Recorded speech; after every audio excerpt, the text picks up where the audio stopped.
سالي البنات، ان شاء الله كامل تكونوا بيان. اليوم راح نهضروا على كيفاش تتعاملي مع الشخص النرجسي الا كان راجلك ولا كان شخص من العائله.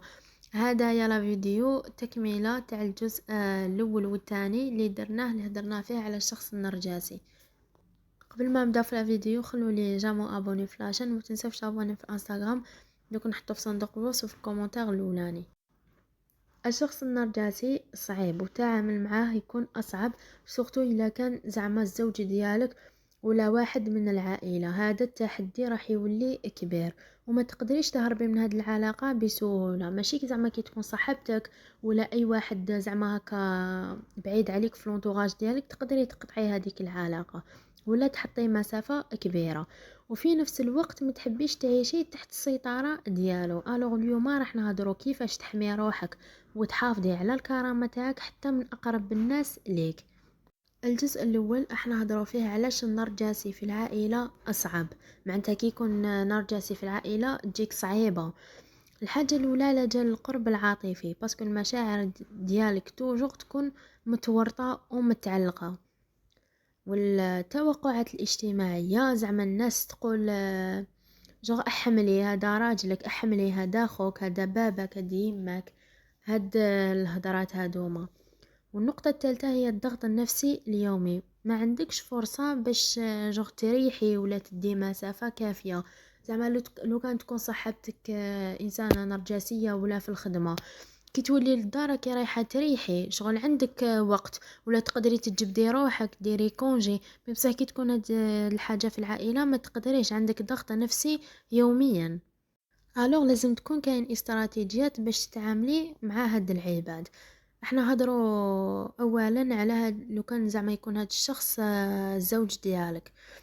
ديري حدود واضحه من اول مره. من الاول ما تقبليش الاهانات حتى ولو جغل تكون بالضحكه هكذا زعما راه يقصر معاك ولا لا.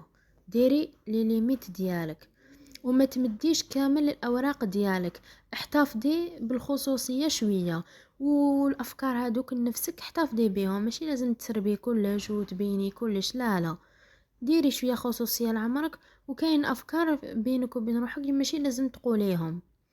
وركزي هذه نورمالمون تكون اول نقطه، ركزي على الاستقلال ديالك المالي والعاطفي، سورتو المالي. باسكو النرجسي يستمد القوه تاعو كي يحس بليك راكي تعتمدي عليه كليا. كي يحس هكذايا راح يزيد يطغى. وتجنبي الجدال في وقت الغضب، جوغ استناي حتى وين الحاله تتكلم كامل، ومن بعد ناقشي هذوك الامور بهدوء وثبات. وكوني توجور ثابته في ردود الافعال ديالك. زعما الا قلتي خطره لا على كاش موضوع، حافظي على نفس الموقف هذاك حتى لو كان يسيي يضغط عليك ويدير لك لا بريسيون. ما تبدليش الهضره تاعك وما تبدليش رايك. إلا كان هاد الشخص النرجسي من العائلة، زعما أب ولا أم، أخت ولا أخ، وش ديري استراتيجية المسافة الداخلية. معناتها حتى ولو كان انتي راكي عايشة معاهم، حاولي تخلي المشاعر ديالك أقل انخراط. معناتها ما تبرونشيش معاهم بزاف، سي تجبدي روحك في الكوتي. ماشي معناتها تولي متوحدة وتتوحدي، لا. عرفي كيفاش تجيريها. واستعملي أسلوب الرد القصير. معناتها جاوبي إجابات مختصرة ومحايدة باش تقللي فرص تاع التلاعب النفسي اللي يديروهم. واختاري المعارك ديالك. ماشي لازم تريبوندي على كل تعليق ولا استفزاز يديروهولك. سيي تكوني إنسانة باردة. وديري شبكة دعم خارجية.